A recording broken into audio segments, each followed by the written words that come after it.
বিশ্বনাথৰ বালিচাঙত বৃহৎ পৰিমাণৰ ভাং জব্দ বালিচাং আৰক্ষী চকীৰ অন্তৰ্গত 2 নং দিলিচাঙত ইতিমধ্যে উদ্ধাৰ কৰা হৈছে বৃহৎ পৰিমাণৰ ভাং প্ৰায় 10 কেজিমান ওজনৰ ভাং জব্দ কৰা হৈছে সাহাবুদ্দিন আলী নামৰ লোকজনৰ গৃহৰ পৰা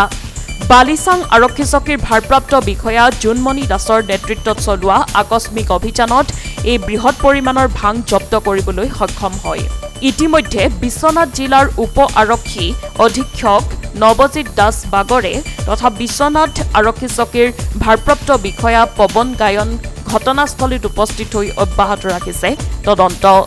ইতিমধ্যে লোকজনক আটক কৰি বিশ্বনাথ চাৰিয়ালিৰ আৰক্ষী থানালৈ লৈ অনা হয় পাভৈ আছুৰ বিষয়ববীয়াৰ লগতে স্থানীয় ৰাইজে আৰক্ষীৰ এই পদক্ষেপক ধন্যবাদ জ্ঞাপন কৰে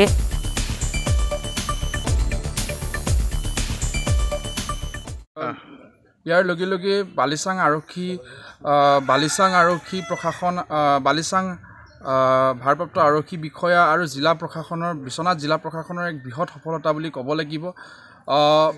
এই সামগ্ৰিক বালিচাং অঞ্চলত যি ধৰণে মাদক দ্ৰব্য ভাং আৰু নিচাযুক্ত সামগ্ৰী যি ধৰণৰ অতিপাত বৃদ্ধি আমি দেখিবলৈ পাইছিলোঁ আৰু পৰৱৰ্তী দিনবিলাকত যি ধৰণে বিশ্বনাথ জিলা প্ৰশাসন আৰু বালিচাং ভাৰপ্ৰাপ্ত আৰক্ষী বিষয়াই যি ধৰণে নিজৰ যি ধৰণৰ পাৰদৰ্শিতাৰে যি ধৰণে ভাং আৰু নিচামুক্ত সামগ্ৰী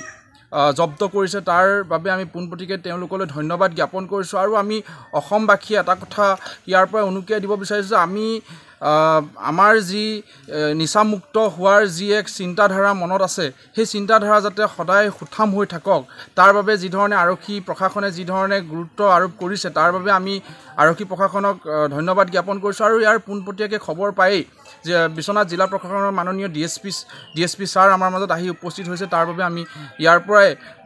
পাভৈ আঞ্চলিক ছাত্ৰ সন্থাৰ তৰফৰ পৰা আন্তৰিক ধন্যবাদ আৰু কৃতজ্ঞতা জ্ঞাপন কৰিছোঁ নদুৱাৰৰ পৰা শিবু মজুমদাৰ ৰিপৰ্ট সংবাদ লহৰ।